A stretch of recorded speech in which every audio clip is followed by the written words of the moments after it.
नमस्कार दोस्तों, आपका एक बार फिर से स्वागत है हमारे चैनल आध्यात्मिक ज्ञान सुख में। आज हम आपको संत कबीरदास के ऐसे 10 प्रसिद्ध प्रेरणादायक दोहे के बारे में बताने वाले हैं जिन्हें आप अपने जीवन में अपना के खुद को हर क्षेत्र में सफल बना सकते हैं। तो आइए जानते हैं।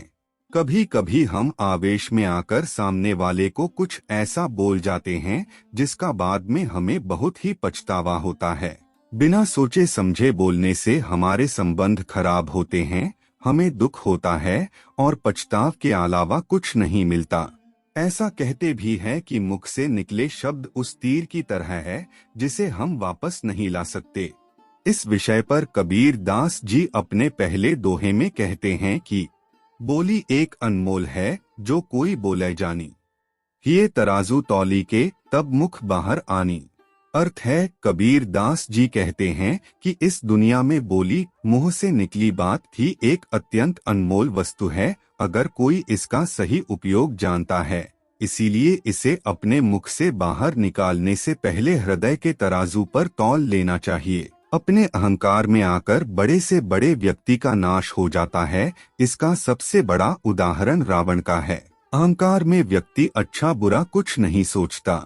मनुष्य का अहंकार उसे पतन की ओर ले जाता है। इसलिए मनुष्य को अहंकार का त्याग करना चाहिए। इस विषय पर कबीर दास जी अपने दूसरे दोहे में कहते हैं कि जग में बैरी कोई नहीं जो मन शीतल होए, यह आपा तो डाल दे दया करे सब कोय। अर्थ है, अगर अपने मन में शीतलता हो तो इस संसार में कोई बैरी नहीं प्रतीत होता।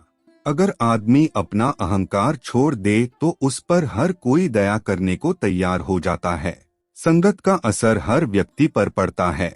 यदि हम सफल लोगों और सकारात्मक लोगों के साथ होंगे तो हम भी कामयाब होंगे, और यदि हम असफल और नकारात्मक बातें करने वाले लोगों के साथ रहेंगे तो हम भी नकारात्मक और असफल होंगे।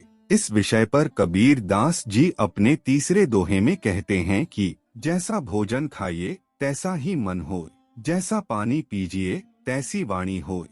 अर्थ है, जैसा भोजन करोगे वैसा ही मन का निर्माण होगा और जैसा जल पियोगे वैसी ही वाणी होगी। अर्थात शुद्ध सात्विक आहार तथा पवित्र जल से मन और वाणी पवित्र होते हैं। इसी प्रकार जो जैसी संगति करता है वैसा ही बन जाता है।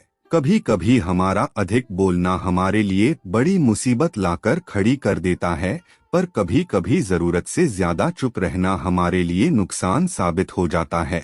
इस विषय पर कबीर दास जी अपने चौथे दोहे में कहते हैं कि दुख लेने जावे नहीं आवे आचा बूझ, सुख का पहरा होएगा दुख करेगा कूच। अर्थ है, न तो अधिक बोलना अच्छा है, न ही जरूरत से ज्यादा चुप रहना ही ठीक है। जैसे बहुत अधिक वर्षा होना भी अच्छी नहीं और बहुत अधिक धूप भी अच्छी नहीं है। किसी की बुराई न करें। चाहे कोई भी व्यक्ति आपसे हर दर्जे में कम हो लेकिन उसे बुरे शब्द ना बोले, क्योंकि कबीर दास जी अपने 5वें दोहे के माध्यम से सीख देते हैं कि तिनका कभोर ना निंदिए जो पावन तर होए, कभोर उड़ी आखिन पड़े तो पीर घनेरी होए। अर्थ है, एक छोटे से तिनके की भी कभी निंदा न करो जो तुम्हारे पांवों के नीचे दब जाता है। यदि कभी वह तिनका उड़कर आंख में आ गिरे तो कितनी गहरी पीड़ा होती है। कहते हैं, मेहनत ना करने वालों को केवल उतना मिलता है जितना मेहनत करने वाले छोड़ देते हैं। इसलिए प्रयत्न करते रहिए, एक ना एक दिन सफलता जरूर मिलेगी। इसके अलावा केवल बहाने बनाते गए तो अंत में पछताने के सिवाय कुछ नहीं प्राप्त होगा। इस विषय पर कबीर दास जी अपने छठे दोहे में कहते हैं कि जिन खोजा तिन पाया गहरे पानी पैठ, मैं बपुरा बूढ़न डरा रहा किनारे बैठ। अर्थ है, जो प्रयत्न करते हैं वे कुछ न कुछ वैसे ही पा ही लेते हैं जैसे कोई मेहनत करने वाला गोताखोर गहरे पानी में जाता है और कुछ लेकर ही आता है। लेकिन कुछ बेचारे लोग ऐसे भी होते हैं जो डूबने के भय से किनारे पर ही बैठे रह जाते हैं और कुछ नहीं पाते। चाहे आप कितना भी धन कमा लें, कितनी भी प्रसिद्धि हासिल कर ले, पर आपको मन की शांति तो आपके खुद के मन में ही मिलेगी। लोग खुशियां और शांति पाने के लिए न जाने कहां कहां जाते हैं, पर सच्ची शांति तो हमारे भीतर ही मौजूद है। इस 7वें दोहे के माध्यम से कबीर दास जी कहते हैं कि माला फेरत जुग भया, फिरा न मन का फेर, कर का मन का डार दे, मन का मन का फेर। अर्थ है, हे मनुष्य, इस माला को जप कर मन की शांति ढूंढने के बजाय तू 2 पल अपने मन को टटोल, उसकी सुन देख, तुझे अपने आप ही शांति महसूस होने लगेगी। कुछ ऐसा काम कर जाओ कि मरते वक्त ही नहीं बल्कि मरने के बाद भी लोग हमें याद करके रोए और हम हंसते हुए इस दुनिया से विदा ले। इस 8वें दोहे के माध्यम से कबीर दास जी कहते हैं कि कबीरा, जब हम पैदा हुए जग हंसे हम रोए, ऐसी करनी कर चलो हम हंसे जग रोए। अर्थ है, कबीर दास जी इस दोहे में कहते हैं, जब हम इस दुनिया में आते हैं तब दुनिया खुशी मनाती है और हम रोते हैं।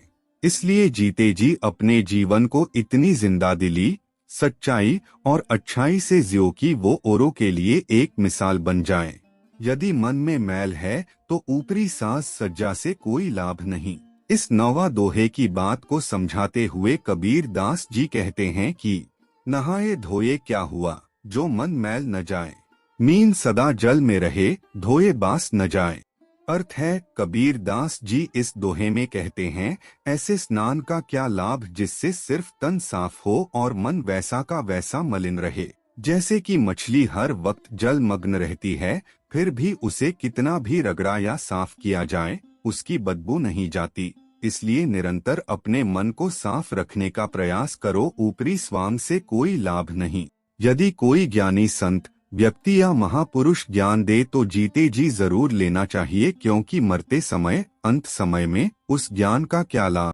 इसलिए कबीर दास जी अपने 10वें दोहे में कहते हैं कि जीवत कोई समुझै नहीं, मुवा न कह संदेश, तन्मन से परिचय नहीं, ताको क्या उपदेश। अर्थ है, कबीर दास जी इस दोहे में कहते हैं, जीते जी मनुष्य किसी ज्ञान को समझना नहीं चाहता, बल्कि ज्ञान देने पर यही कहता है, मुझे उपदेश ना दे। जिसे अपने शरीर और आत्मा का ही बोध नहीं, भला उसे किसी ज्ञान से क्या लाभ होने वाला। व्यक्ति को ये समझना चाहिए, जीते जी ही ज्ञान की आवश्यकता पड़ती है, मरने के बाद भला कौन ज्ञान देगा।